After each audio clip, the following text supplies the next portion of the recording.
līdzās legālajai grāmatniecībai, legālajai izdevēja darbībai nepastāvētu nelegālā izdevēja darbība. Un pirms gada preses konferencē par to, ka Latvija kļūst par pirātismu lielvalsti, grāmatnieku ģilde atturējās rādīt šīs adreses un šīs vietnes, kur šīs grāmatas ir ievietotas, bet es domāju, ka jau tas ir tik plaši pieejams un visiem zināms, ka mēs varam to droši rādīt, ka ir tādas saite grāmatas elektroniski, tur WordPress.com, kur jūs vienkārši jebkuru grāmatu varat gan iegūt elektroniski par brīvu, gan arī esat aicināts skanēt un ievietot šīs grāmatas par brīvu. Jo šie nelegālie izdevēji iestājās pret ļaunprātīgiem un mankārīgiem esošo autortiesību normu spiedējiem.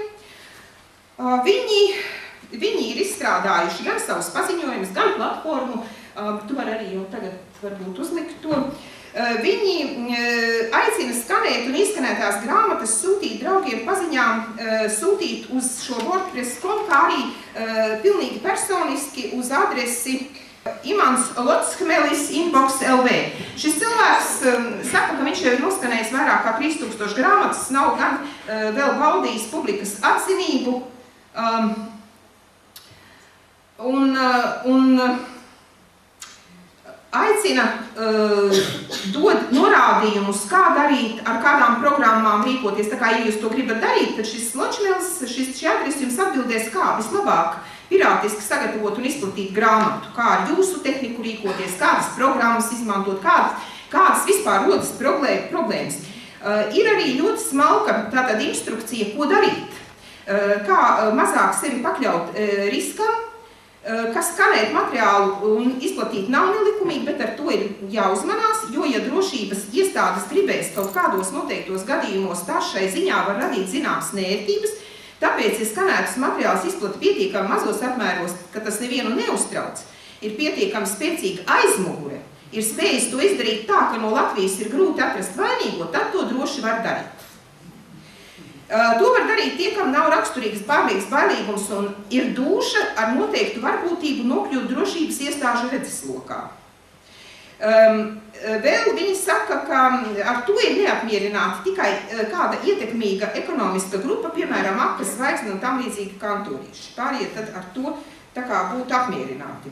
Un skanētājiem un izplatītājiem tā bīties nevajadzētu, jo, principā, ja jūs tur to darat mājās ar sīkumiem, parasti tur neviens nekrāmējas, ja? Vēl tiek ieteikts grāmatu skanētājiem un veidotājiem pie iespējas izņemt anotācijas no e-grāmatas, kas ir bijuši tur papīra versijā, noņemt izdevniecības vāciņus un nedaudz pamainīt tekstu, izlabot kādas papīra versijas oriģinālās kļūdas, un tātad, ja sevišķi, ja teksts kaut kur nesakrīt, tad, būs grūtāk kaut kādā veidā griezties pret to tiesiskā kārtībā. Vēl šie cilvēki darbojās organizētā grupā, principā šis ir kibernoziegums, jo viņi arī šādā veidā sazinās aicinot, lai mēs viens otru nedublētu, vajadzētu izveidot kaut kādu saziņu, kurā norādītu, kāda rakstnieka grāmatas tiek sagatavotas vai noskanētas, un tā teikt, lai velti netērētu pūliņus. Lūk, šādas te aktivitātes. Kāpēc tādas ir iespējams? Ja jūs neesat aizmirsuši, bija tāda e-biblioteka. Un pret šo e-biblioteku tātad tika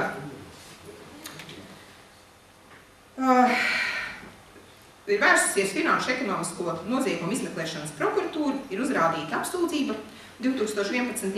gadā. Un ir krimināla lieta, kurā tiesā un kurā notiek tiesa un apsūdzēti ir Edmunds Manaks un Liena Kalniņa kā amatpersonas SIA Ideja Fóruma bibliotēkā. Process, tā teikt, rit. Tiesa notiek sakarā ar to, ka šīs personas ir atvērušas un uztur mājaslapu, kurā reproducētas dažādi autori un izdevniecību grāmatas, pārkāpjot autora tiesības uz darbu izmantošanu. Un tas viss noticis ir bez autora tiesības subjektu piekrišanas. Šobrīd tiesa rit pirmās instances tiesā. Kas attiecās uz šo kibernoziegumu, tad arī šeit tātad ir ierosināts krimināla process. notiek izmeklēšanas darbības, ir aizsūtīts tiesiskās sadarbības lūgums uz ASV, jo, kā jūs saprotiet, e-bibliotēkas gadījumā cilvēki saprata, ka nevar turēt serverus Latvijā, un jau tad tika teikts, ka šie serveri tiks izvietoti ārzemēs, tas ir arī izdarīts. Un šī lieta ir ekonomikas policijas pārvaldes izmeklēšanā. Tiesa tā tur ir izmeklēšanā jau gadu. Apsūdzība ir par to, ka bez maksas tiek izplatītas datnes, grāmatas, un kā to definēja Interpols, tas ir kibernoziegums. Tā kā es jums te arī pastāstīju, kādi ir šie principi, lai šajā kibernoziegumā iesaistītos. To, kāda ir atbildība, jūs varat izlasīt kriminālu likumā. Nu, un redziet, ir arī kaut kāda vilšanās, jo šis cilvēks, kurš šīs 3000 grāmatas apgalvo ieskanējis, visvairāk man apbēdina tas, ka manu darbu latviešu publika nav novērtējusi vispār vai novērtējusi visai zemi. Tāpēc skanēja tikai to, kas man patīk un interesē, vai var nodrošināt pašam, vai tiem, kuri māk to novērtēt. Bet turpat arī teikts, ka jāpieslēdz tajā lietai vairāk cilvēku, ir dažas idejas, kad būs vairāk laika un kad būsim nodrošinājušies pret varbūtējiem pārsteigumiem, tad arī sāksim, ja ir idejas, šajā sakarā droši var teikt vai darīt. Tātad mērķis ir gadā skanēt, uzstādījām mērķi šogad sasniegt 5000 grāmatu robežu.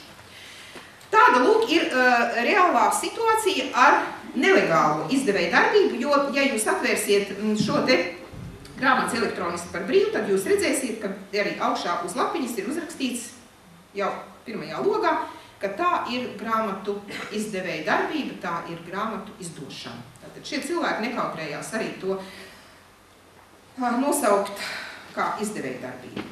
Nu tad atgriežamies pie tā, kā šie cilvēki arī dod padomus, kā slēpt darbības pēdus, uzskata sevi par anonīmu decentralizētu tīkla veidu struktūru. Un jums tikai ir jāizlemj, vai jūs piedalāties tikai kā skanētāji vai arī kā lasītāji. Un tādējādi. Sekas ir tādas, es nezinu, kā ir ar citām izdevniecībām, varbūt universitātē, kur to visu finansē no budžeta, arī tiek izdotas grāmatas zinātņu nozarēs. Es dzirdēju, ka šeit bibliotekas ierosināja vairāk izdot tieši dažādu zinātņu grāmatas. Es varu teikt droši, zinātnēs un nopietnas un monogrāfijas nebūs.